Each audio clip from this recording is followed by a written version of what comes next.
Baik, kita mulai Bapak-bapak. Bismillahirrahmanirrahim. Assalamualaikum warahmatullahi wabarakatuh.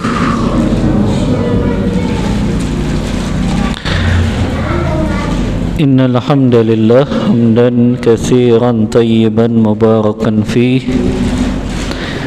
kama yuhibbu rabbuna wa yardah. Wa asyhadu an la ilaha illallah wahdahu la syarika lah wa asyhadu anna Muhammadan abduhu wa rasuluh. Allahumma salli wa sallim ala nabiyyina Muhammadin sallallahu alaihi wasallam wa ala alihi wa ashabihi wa man tabi'ahum bi ihsanin ila yaumiddin, amma ba'd.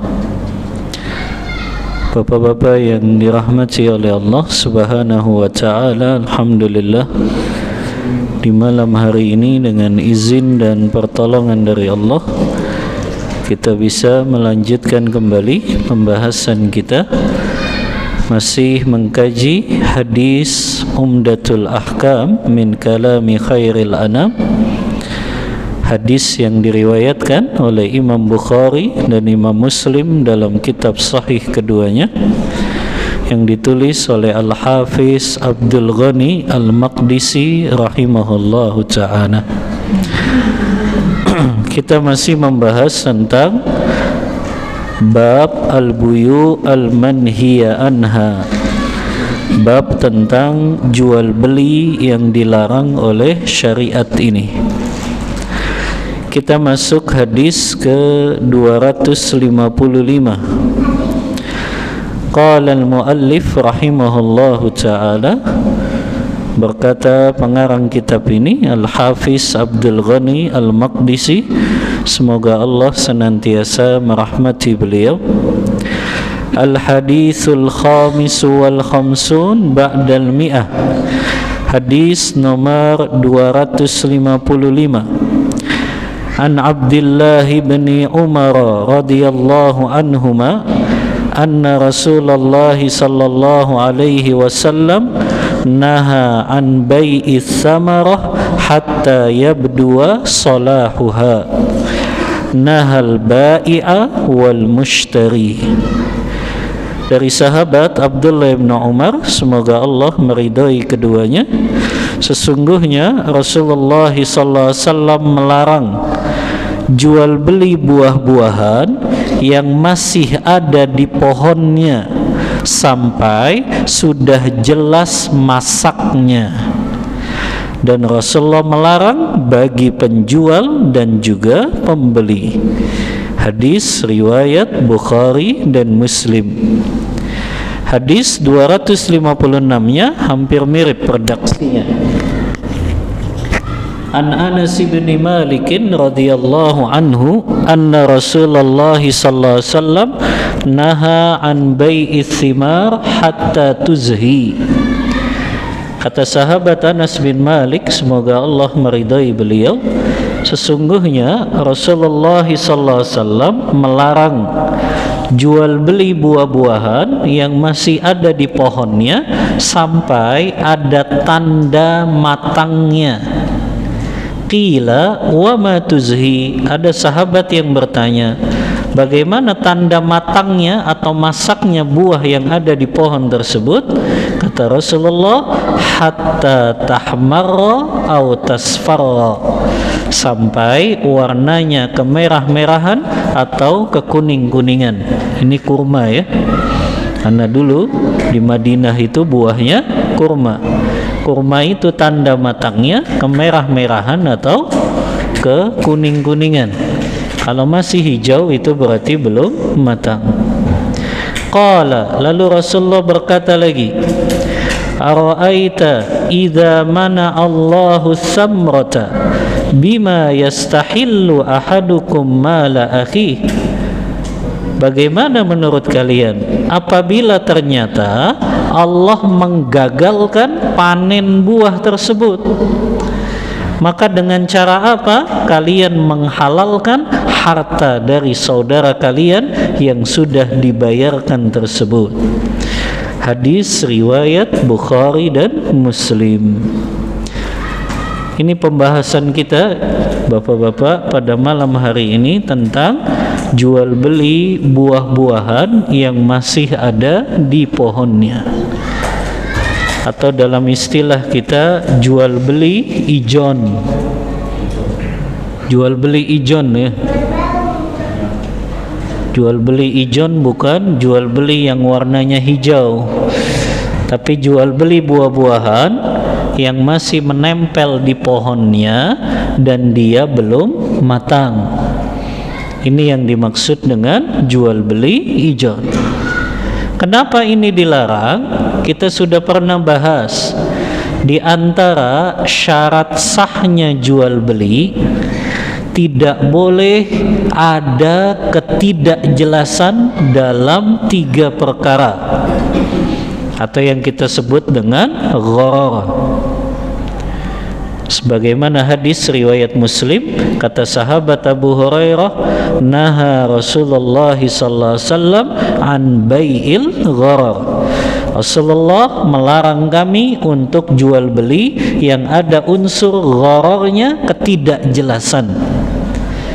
Ketidakjelasan ada pada 3 perkara yang diharamkan untuk jual beli. Yang pertama, ketidakjelasan dalam kriteria barangnya atau sifat barangnya nggak jelas, atau kita istilahkan jual beli kucing dalam karung. Nggak tahu warnanya, nggak tahu bentuk fisiknya, nggak tahu kriteria barangnya, maka ini masuk dalam gharar dalam hal kriteria barangnya. Yang kedua, jual beli yang dilarang karena ada unsur ketidakjelasannya, ketidakjelasan untuk serah terimanya. Artinya belum bisa dipastikan ini bakal benar nggak serah terimanya nanti barangnya tuh ada.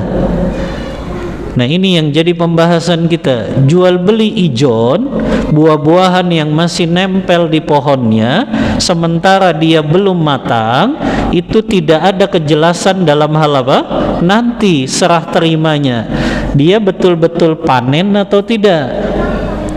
Karena yang namanya buah-buahan riskan sekali, terserang apa? Hama, ya, terserang ya hewan-hewan yang memakan buah-buahan itu.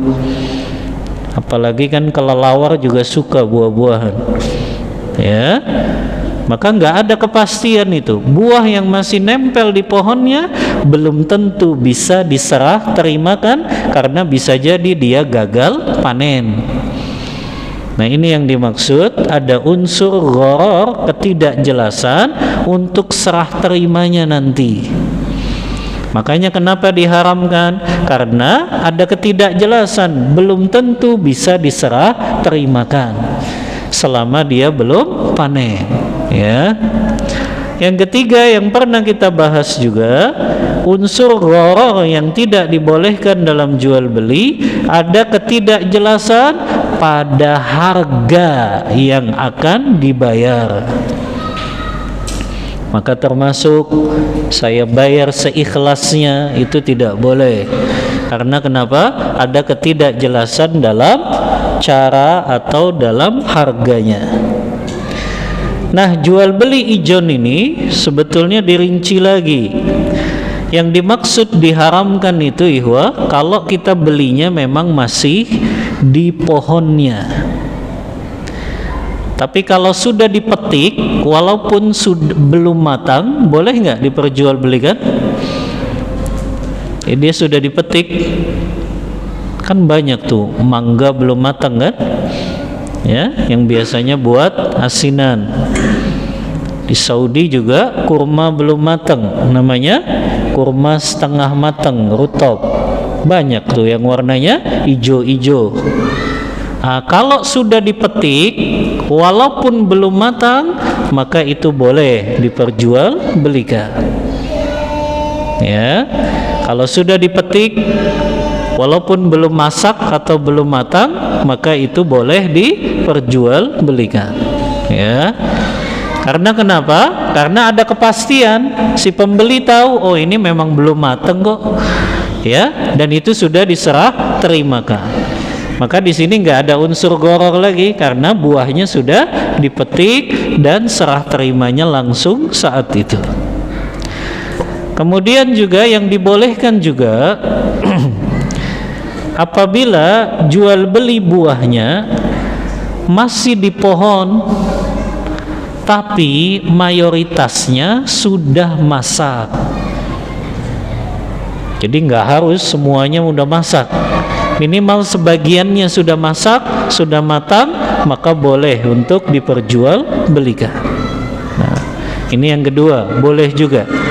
Saya beli ya, itu buah yang ada pohonnya, nanti serah terimanya 2 pekan lagi, tapi sebagiannya sudah matang, boleh? Boleh. Karena tidak diharuskan keseluruhannya yang masak, ya. Yang ketiga, ya, jual beli buah, ya, yang itu ada di pohonnya, tapi serah terimanya langsung saat itu. Walaupun belum masak nih di pohonnya. Saya beli ya pohon mangga itu, padahal masih ijo-ijo, ya. Tapi serah terimanya langsung saat itu juga, langsung ya serah terimakan. Nah yang seperti ini boleh? Boleh. Yang dimaksud hadis ini tidak boleh adalah jual beli transaksinya sekarang, buahnya belum pada matang, tapi nanti serah terimanya. Nah itu yang dilarang. Ada orang beli, saya beli ya buah-buahan yang ada pohon itu, padahal belum pada matang, tapi serah terimanya nanti ketika panen. Nah ini yang dilarang. Karena kenapa? Tadi ada unsur gharar, ketidakjelasan pada serah terima barangnya nanti.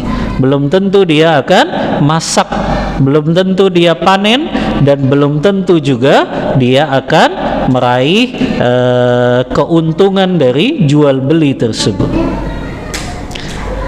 Gimana kalau ada kesepakatan? Kata pembeli kepada penjual, saya bayarin deh sekarang tuh mangga yang belum matang di pohon, tapi serah terimanya nanti sebulan lagi, dan saya sekarang bayar DP-nya dulu. Katakanlah misalnya mangga tuh kalau 1 kuintal berapa? 1 kuintal berapa? Katakanlah itu di pohon ada 1 kuintal, berapa? Perkiraan aja berapa juta kira-kira? 1 juta? Murah amat 1 juta 1 kuintal.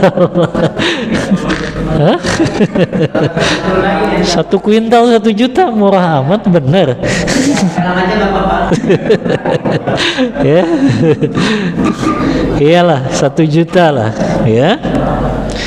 Kata pembelinya, saya DP dulu, kan belum tentu panen ini. Saya DP ya 200.000. Nanti dilihat hasilnya, betul panen semuanya atau gagal. Nanti baru ditimbang yang jadi matangnya berapa, yang gagal berarti nggak usah dihitung. Boleh nggak kalau kesepakatan kayak gitu? Boleh. Pembelinya bilang kita sepakat aja, ya. Tapi serah terimanya nanti. Ini belum pada matang buah-buahannya, masih hijau-hijau ya mangganya, ya. Tapi mereka sepakat, saya DP dulu 200.000 ya. Nanti sisanya lihat berapa banyak itu yang matangnya, baru saya akan bayar sisanya. Ada unsur gorornya nggak kalau gitu?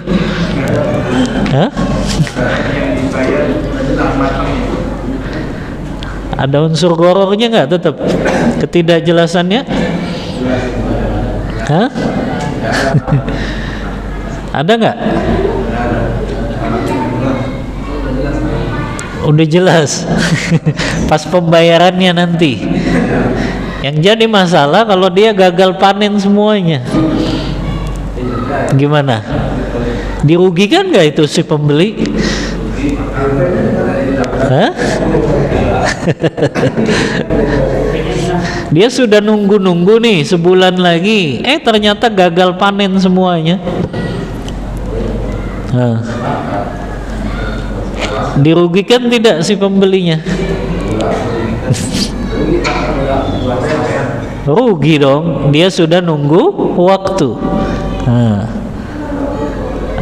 Ulama memang beda pendapat dalam masalah ini, ya. Sebagian ada yang membolehkan, tapi wallahu a'lam, jumhur, mayoritas para ulama tetap melarangnya. Karena tetap ada unsur ketidakjelasan tadi. Ya, walaupun dia katakan nanti saya bayar pas kalau memang matangnya. Tapi tetap nanti akan ada unsur apa? Salah satu pihak dirugikan. Apakah pembeli tadi? Ya, dia sudah nunggu dalam waktu sebulan ternyata nggak jadi juga. Nah, yang seperti ini tetap diharamkan. Tapi ada solusinya. Rasulullah SAW dan para sahabat dulu ketika di Madinah, dulu pernah kita jelaskan yang namanya jual beli salam. Masih ingat nggak antum jual beli salam? Apa jual beli salam? Bukan penjual pembelinya assalamualaikum tiap ketemu, bukan. Ya, jual beli salam itu pembayarannya kontan di muka, tapi serah terima barangnya nanti, minimal 1 bulan lagi.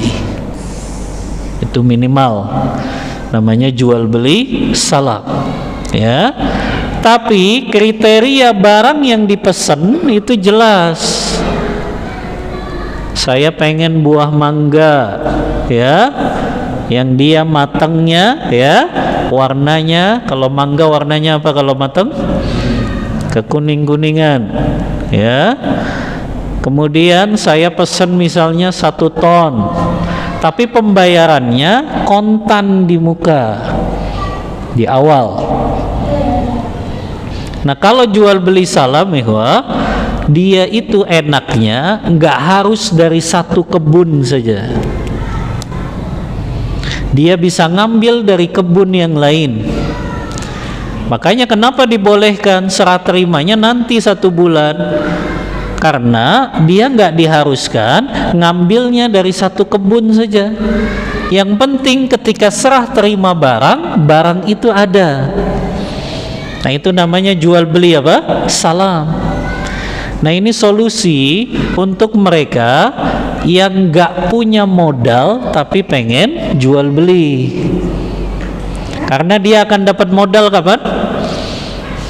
Ketika awal transaksi, kan? Si pembeli langsung bayarnya kontan, nggak DP lagi. Karena nggak boleh jual beli salam DP, nggak boleh, harus tunai.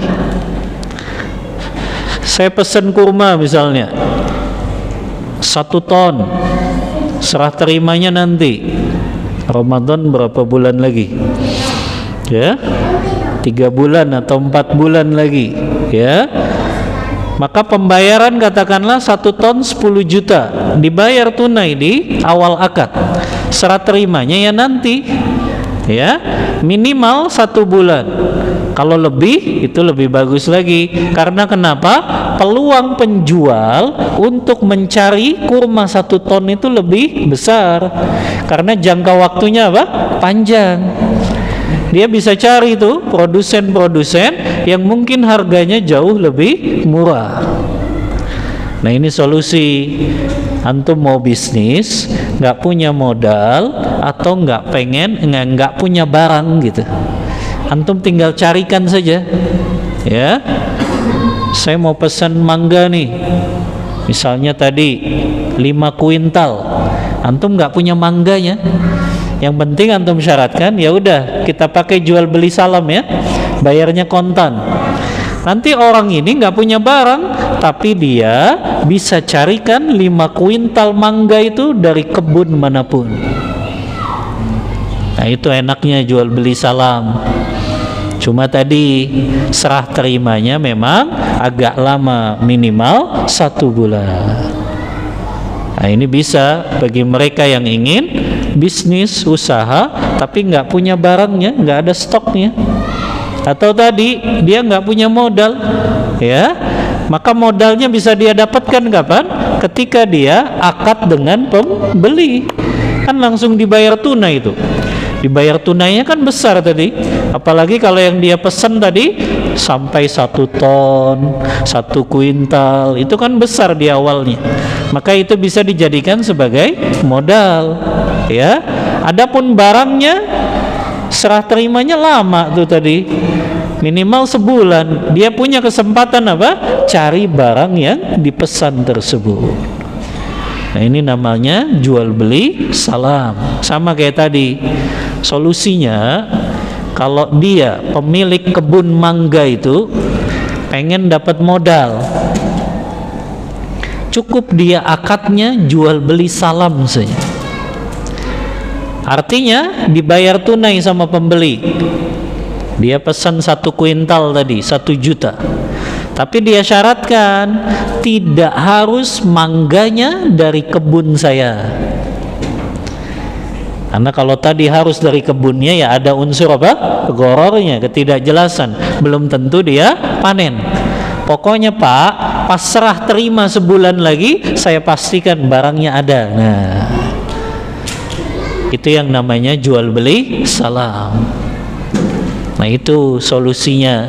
Jadi nggak perlu tadi pakai kesepakatan DP dulu, lebih baik pakai akadnya jual beli salam saja. Dia dibayar tunai di awal, tinggal dia cari nanti mangga dari kebun-kebun yang lainnya. Nah, ini lebih mudah ya, kalau memang ingin melakukan jual beli salam ini ya. Baik, kita ambil beberapa faidah dari hadis ini. Yang pertama, an-nahyu an bai'is thimari qabla buduwi salahiha. Larangan jual beli buah-buahan sebelum betul-betul masak matangnya jelas. Yang kedua, an-nahyu yaqtadil fasad fayakunu bai'uha ghaira sahih. Larangan dalam hadis ini itu konsekuensinya jual belinya tidak sah. Jadi kalau ada orang jual tadi mangga di pohon padahal belum pada matang, ya, maka yang seperti ini jual belinya tidak sah. Konsekuensinya apa kalau jual belinya tidak sah? Barang yang didapatkan tidak sah jadi milik pembeli, uang yang diserahkan pembeli ke penjual juga tidak sah. Nah ini bahayanya melakukan jual beli yang dilarang oleh syariat ya. Yang ketiga, jawazu bai'uha ba'da buduwi salahiha. Bolehnya jual beli buah-buahan setelah jelas matangnya. Begitu juga lau ba'aha qabla buduwi salahiha bisyarti al-qat'i fil hal wa huwa qaulul jumhur. Begitu juga boleh tadi kalau jual beli buah-buahannya walaupun belum matang, belum masak, tapi serah terimanya langsung. Jadi nggak nunggu nanti bulan depan, 2 bulan lagi. Itu yang dilarang tadi ya, jual beli ijon. Dan perlu kita fahami, kalau sesuatu itu sudah dilarang oleh hadis, jangan antum berdalih dengan tapi kan ini banyak dilakukan orang banyak. Nah, sebagian muslim kan begitu. Kalau disampaikan sesuatu yang haram, kata mereka, itu masyarakat banyak kok yang melakukannya. Nah, jadi banyak dilakukan masyarakat itu tidak jadi dalil pembenarannya. Karena kalau itu sudah jelas dilarang oleh hadis, maka apalagi hadisnya riwayat Bukhari dan Muslim, jangan dibantah lagi dengan oh itu sudah banyak kok dilakukan masyarakat, ya.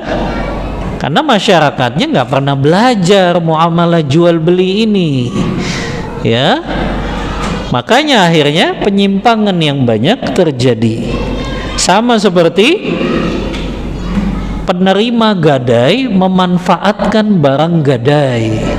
Itu kan banyak tuh di kampung-kampung, sawah digadaikan tapi malah digarap sama penerima gadai, padahal itu jatuh kepada riba. Dan ini pendapatnya mayoritas ulama. Mereka punya kaidah fikih, kullu qardin jara manfaatin fahuwa riba. Setiap pinjaman hutang yang mendatangkan keuntungan kepada si pemberi pinjaman hutang, maka itu jatuh kepada riba. Nah, ini perlu digarisbawahi, Wak. Jangan jadikan dalih pembenaran itu, oh itu banyak dilakukan kok sama orang-orang.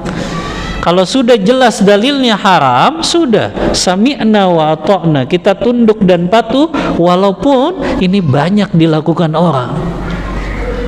Apalagi dalilnya bapak saya kan melakukan itu, ya Allah, ya, dari dulu juga kakek-kakek saya melakukan itu. Dalil mengharamkan itu dari Al-Quran atau Sunnah, jangan dibantah dengan perbuatan orang, ya. Jangan dibantah dengan perbuatan orang yang belum jelas. Dia tahu nggak ilmu agamanya tentang ini? Nah, ini ya, cara seorang muslim itu, kalau dia tahu yang diharamkan syariat, maka dia tunduk sudah. Jangan dia jadikan dalih pembenarannya, oh itu banyak dilakukan orang. Karena banyak dilakukan orang, itu tidak jadi dalil pembenarannya. Dalil itu Al-Quran, hadis, ijma, kesepakatan para ulama, ya. Nah, ini yang perlu kita garis bawahi, ya. Begitu juga ketika ini sudah diharamkan, ikhwah, maka berarti tadi jual belinya menjadi tidak sah. Dan harusnya itu dikembalikan lagi konsekuensinya. Uang yang sudah diterima dikembalikan, kemudian kebun buah-buahan yang sudah dibeli pun harus dikembalikan kalau jual belinya tadi karena rusak. Jual beli yang diharamkan oleh syariat itu jual belinya rusak dan tidak sah secara syariat, ya. Taib, satu lagi faedahnya, anna dalilas salahi fi thimarin nakhli al-ihmirar awil isfirar. Tanda kalau buah kurma itu matang biasanya warnanya kemerah-merahan atau kekuning-kuningan. Tapi ini tentu berbeda dengan buah yang lain, ya. Kalau anggur tanda matangnya warna hitam, ya. Apalagi yang beda? Jeruk apa tanda matangnya? Oranye matang, ya. Bukan kekuning-kuningan juga. Nah, termasuk ikhwah buah-buahan yang disuntik gitu dengan zat adiktif supaya kelihatan mengkilat atau cepat matangnya, itu ulama menfatwakan itu ada unsur penipuannya. Makanya nggak boleh itu sebetulnya, ya, kecuali itu disampaikan kepada pembelinya, ya. Ini bukan asli dari, ya, tanamannya, tapi ada unsur apa? Disuntik dengan zat adiktif. Ini unsur penipuan sebetulnya, dan ini haram hukumnya, ya. Karena buah-buahan itu ya harus sudah dia secara natural saja tumbuh dari tumbuhannya, dari tanamannya, tanpa dicampur dengan yang lain, ya. Kemudian nih, keridhaan antara penjual dan pembeli, kalau jual beli itu tidak diharamkan, tidaklah menjadi halal jual belinya.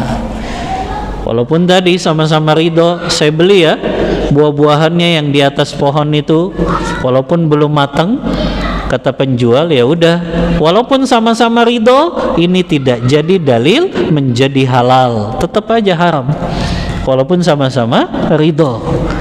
Karena tidak ada yang namanya dalil keridhoan itu bisa jadi halal walaupun asalnya haram. Coba remaja laki dan perempuan ridho tuh melakukan zina, apakah zinanya jadi halal? Ya enggak, walaupun sama-sama ridho. Makanya nggak bisa sama-sama ridho menjadikan sesuatu yang haram menjadi halal. Orang yang melakukan riba, ya, mereka sama-sama ridho kan? Dikasih pinjam uang, dibalikin harus lebih, sama-sama ridho tuh. Tapi apakah jadi halal? Ya tidak. Ya, karena hukum asalnya dia sudah haram. Maka keridhoan dua orang yang melakukan transaksi tidak menjadikan transaksi itu menjadi halal yang asalnya haram. Ya. Tip sampai sini. Wah, untuk materi kita buka diskusi dan tanya jawab. Wallahu ta'ala a'lam bis-shawab. Wa sallallahu ala nabiyyina Muhammadin wa ala alihi wa sahbihi wasallam. Fadal, yang punya pertanyaan, naam, silakan Mas Sidi.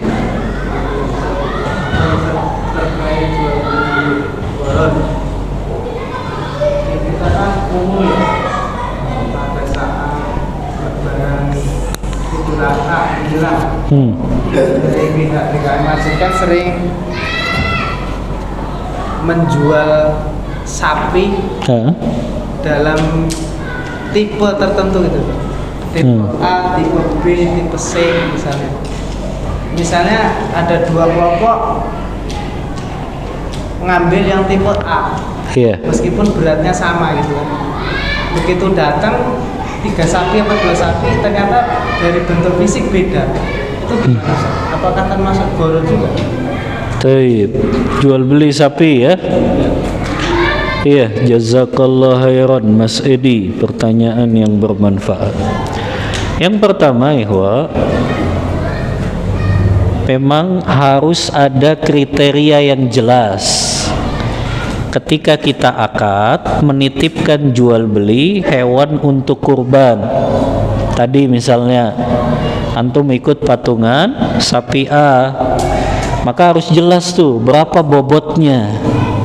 Kan biasanya dijelaskan ya, bobotnya tuh berapa kilo, apakah 400 kilo, berarti kalau tipe B 350 kilo, tipe C 300 kilo. Kalau kriterianya sudah dijelaskan seperti itu, nah itu tidak ada gorornya. Tapi kalau ternyata nggak dijelaskan sama sekali, cuma harganya aja dikasih tahu, tapi nggak ada kriteria sapinya, bobotnya berapa, nah itu berarti masih ada unsur gorornya. Maka harus dijelaskan bobotnya berapa, walaupun hanya perkiraan saja, tapi minimal jelas gitu ya, karena memang agak sulit kalau dipastikan betul-betul, tapi sekitar segitulah biasanya kan yang dikasih range-nya ya, antara 3,5 sampai 400 kilo, 400 sampai 500 kilo. Nah itu bisa, karena itu range dan itu menjadi kriteria dari barang yang akan dibeli. Kecuali sama sekali nggak dijelaskan bobotnya ya, seperti apa beratnya, nah itu baru ada unsur gorornya dilarang. Wallahu ta'ala a'lam bis-shawab. Tafadhal. Nah, ada operasi, jadi ada satu event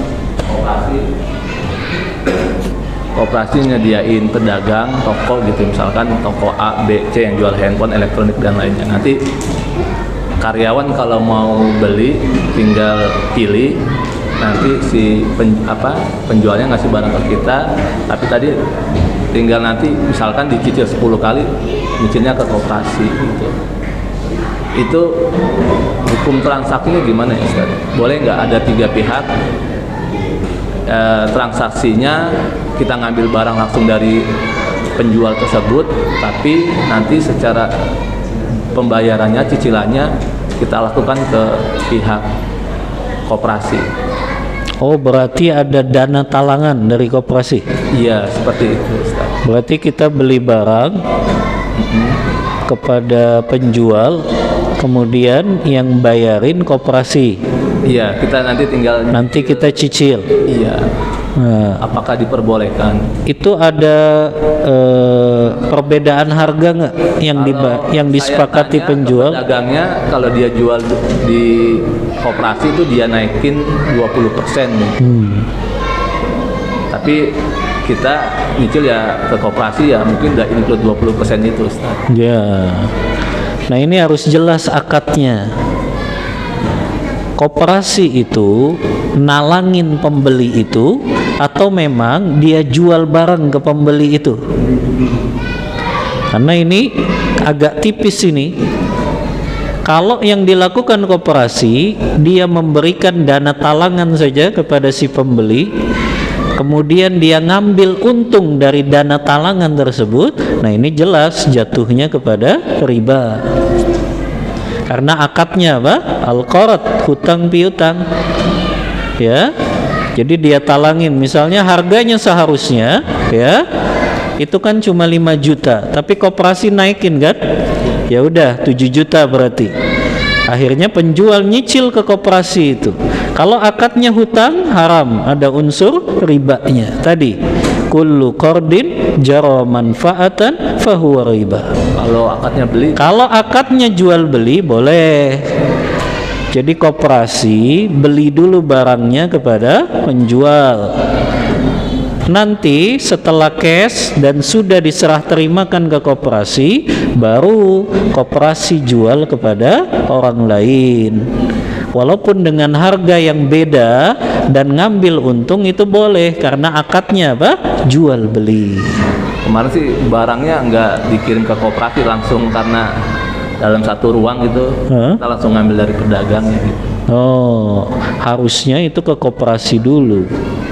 Ya. Satu lagi, Ustaz, ada beberapa jual beli itu penjualnya itu mewajibkan asuransi. Itu gimana, Ustaz? Apakah boleh? Maksudnya mewajibkan asuransi, apakah asuransi itu memang sudah include pada barang yang dijual? Kan biasanya kalau kita beli kulkas atau apa itu sudah masuk pada asuransinya, include di situ gitu. Atau memang itu belum terpisah. Jadi ada keterangan asuransi sekarang 2.500 gitu. Asuransi buat pengiriman gitu. Iya. Kalau belanjanya seperti itu saja. Misalkan kita 3.000 atau 2.500 tidak betul. Tapi kita bisa dilihat dipilih apa enggak gitu ya. Tapi ada beberapa yang nggak bisa dihilangin. Kalau memang itu sudah nggak bisa ya sudah. Itu dianggap sebagai pengikut saja. Ya, sama aja kan kayak kita beli tiket pesawat. Antum naik pesawat, di tiketnya sudah plus apa? Asuransi. Emang bisa? Saya nggak mau pakai asuransinya. Ya, karena sudah include di situ, diwajibkan kan, maka nggak bisa. Antum pesan online pun nggak bisa. Ya, itu harus pasti ada asuransinya ketika kita beli tiket pesawat. Maka yang seperti itu ya sudah, itu wajib sebagai pengikut saja. Karena yang kita ingin beli ya barangnya, bukan asuransinya. Tapi kalau kita manfaatin asuransinya, kenapa? Asuransinya kita pakai juga, akhirnya itu boleh nggak, Ustaz? Ya kalau sudah include di situ ya boleh. Ya, ya.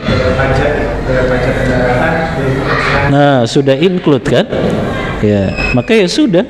Ya, kita nggak bisa mengelak dengan asuransi tersebut. Wallahu ta'ala a'lam bissawab. Ada lagi, ikhwah? Nah, silakan. Mas Jenal.